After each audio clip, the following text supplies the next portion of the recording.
aussi dans la nuit. L'Afrique, elle aussi, l'habit du colonialisme l'avait rendu infirme. Mais belle amie, la fille de la nature, l'émancipation qui l'envie. L'Afrique se réveille, se déchire la couverture, elle voit tout de merveilles.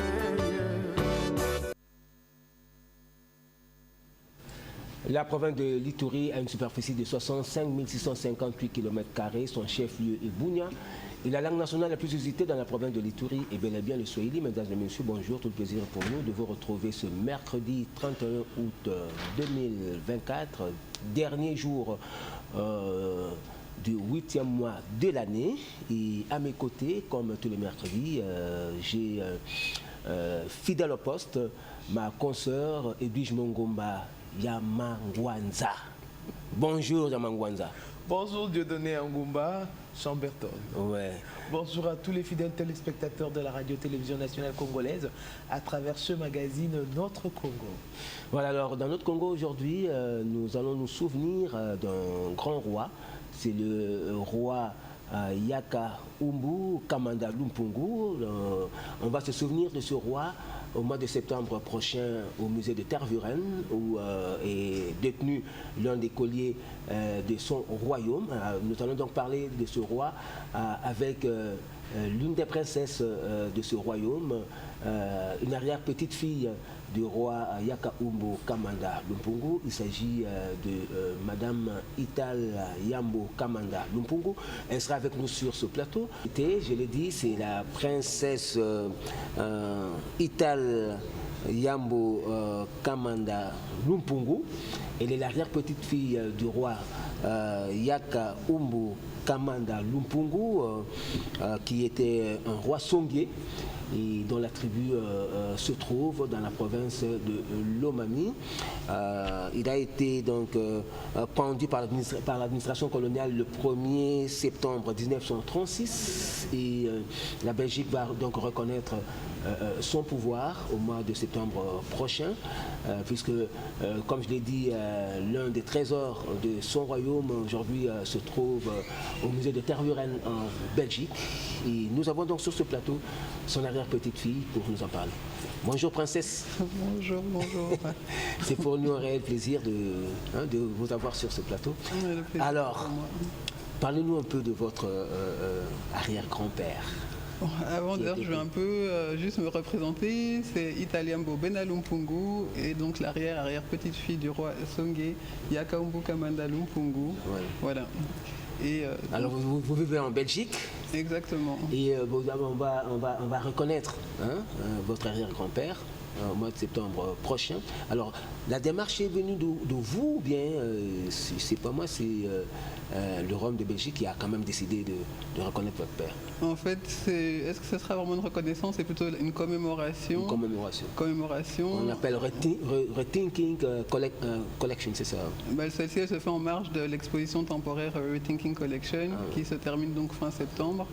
Et donc, comme c'est le mois pendant lequel il avait été tué, je pensais que c'était une bonne idée de pouvoir le commémorer et mettre fin à un désir colonial de ne pas le commémorer depuis sa mort, en fait, depuis sa pendaison.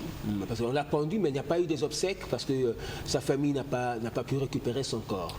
On n'a jamais eu de corps. Donc l'administration coloniale a préféré faire disparaître son corps. Elle a fait disparaître son corps. Après, il y avait des informations comme quoi le crâne se retrouvait soit au musée ou à l'ULB. Mais jusque-là, il n'y a pas vraiment de preuves, on va dire, claires de ce qui a été avancé. Et bon, ça fait quand même quelques années, il y a déjà mon arrière-grand-oncle qui est décédé en se battant pour qu'il puisse être réhabilité et en laissant des consignes pour que la famille puisse continuer de faire entendre la vérité par rapport à son histoire. Et jusque-là, ça n'a pas été le cas. Ça fait quelques années que je suis revenu en Belgique, parce que j'étais ici aussi au Congo. Et donc, on a repris... Si on peut déjà avoir les photos pour illustrer? Oui, bien sûr. Alors les recherches les recherches ont repris de plus belle. J'ai été dans les archives coloniales. Donc, là, c'est le roi avec sa première épouse. Exactement. On a aussi le roi avec un léopard à la main, si on peut voir ça. Voilà, il est là avec un léopard. Voilà. Il était quand même quelqu'un de très fort, quelqu'un qui a su dompter un fauve comme le léopard. Exactement. Ben, je pense que, on m'a même raconté dernièrement qu'il pouvait, il restait devant son royaume, mais aussi il pouvait même dormir avec. Donc c'était vraiment, c'était son animal de compagnie, pour d'autres on va dire aujourd'hui. Et il incarnait pour moi vraiment le pouvoir. Il y a d'autres qui vont dire que c'est autre chose, mais je pense que si on parle des attributs du pouvoir au Congo, que ce soit les Congos, dans les différentes tribus du Congo, il y a le léopard qui revient souvent. Et puis le léopard, c'est le totem de notre pays. Exact, donc je pense que ça reste normal et voilà, ça reste admirable. Alors il y a aussi une photo sur le collier. Hein? Oui.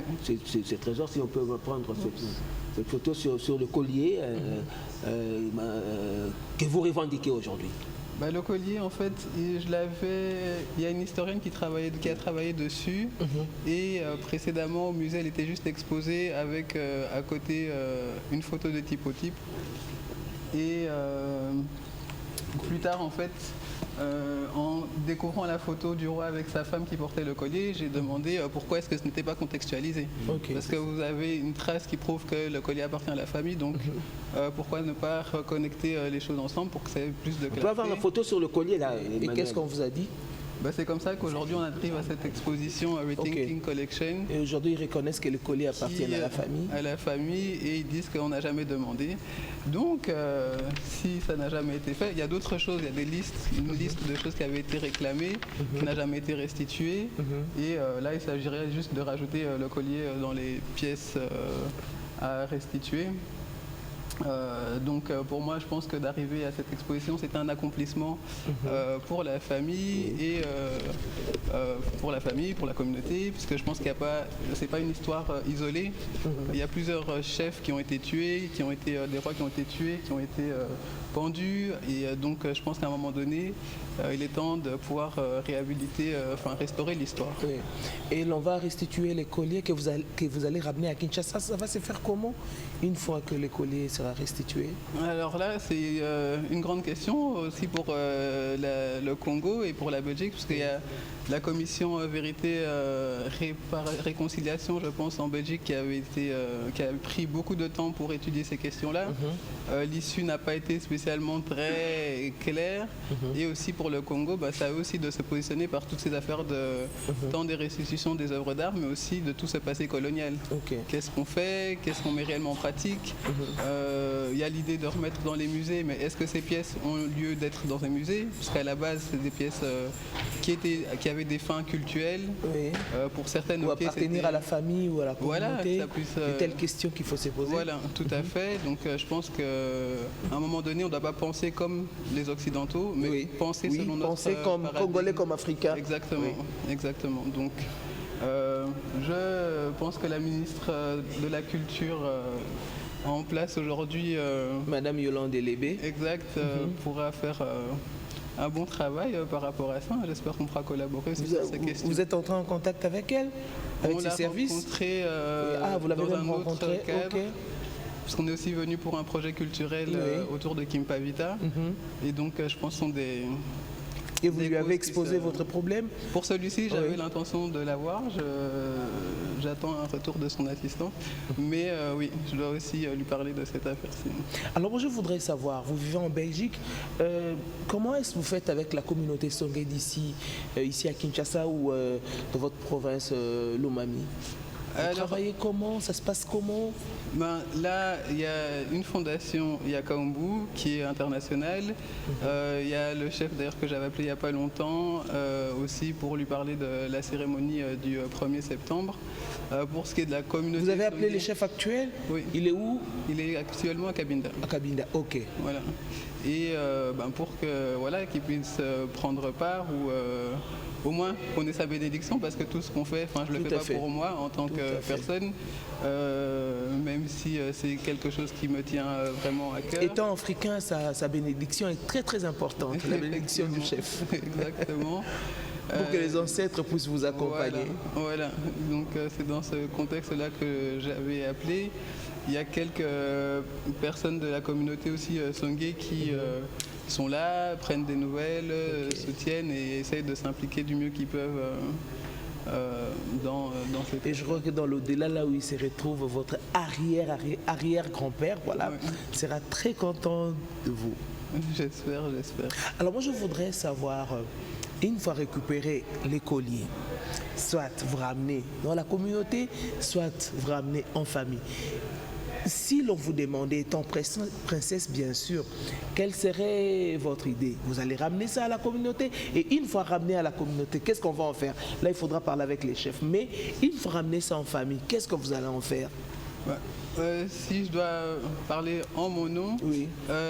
C'est un collier déjà qui a été offert par le père, donc Ngoy Moufoula. À son fils et lui l'a donné, en tout cas le faisait porter ou l'a offert à sa femme. Donc c'est un collier qui appartient à la famille. C'est pas quelque chose de la communauté, c'est à la famille. Donc maintenant c'est sa place reste dans la famille. Sa place reste vraiment dans la famille. Alors qu'est-ce qui est prévu au mois de septembre pour cette commémoration? Alors étant donné les conditions dans lesquelles il a été tué, on sait très bien que la pendaison c'est pas quelque chose de commun et d'acceptable dans la communauté. Et normalement, on n'a pas le droit de... Voilà, le collier est là. Ça, c'est le collier qui se trouve au musée de Tervuren. Donc, est-ce que vous êtes capable de récupérer ça? Parce que moi, je sais que beaucoup... Elle n'a pas encore fini de répondre à ma question, donc elle sera embrouillée. Allez-y. Oui, allez-y, princesse. Parce qu'on évoquait la présence du collier, là, comme on a allez-y, l'image, princesse. il fallait quand même... J'ai perdu le fil, donc la question, c'était... Qu'est-ce qui est prévu lors de cette journée de commémoration au mois de septembre? Donc, comme je disais, la pendaison, c'est pas quelque chose de commun et d'acceptable dans notre communauté, dans notre société, dans notre philosophie, etc. Et les conséquences sont que déjà, avec ce qui s'est passé, la famille se retrouve éparpillée, et que du coup, il y a des conséquences aussi, des répercussions économiques et sociales sur la communauté. Et donc aujourd'hui, pour moi, je pense qu'il faut pouvoir travailler, pour corriger sa mort. Il a besoin que cette justice soit appliquée aujourd'hui ici au Congo pour que la suite puisse se faire en Belgique. Donc c'est pour ça qu'aujourd'hui j'ai aussi besoin de voir le ministre de la Justice afin qu'il puisse faire sa part dans ce dossier-là. Mais du coup, le jour de la commémoration, c'est d'avoir le folklore qui soit là pour faire une commémoration, on va dire, mortuaire, et ensuite avoir une table ronde avec notamment le professeur Didier Boumengui qui a accepté de se joindre à moi dans cette initiative. Il y aura aussi le président de la fondation Yakambu Kamanda Lumpungu, Jean Moutamba qui sera là, moi, et puis Anne Wetsi qui va animer cette discussion. Alors, vous avez prévu aussi des manifestations pour ici en RDC.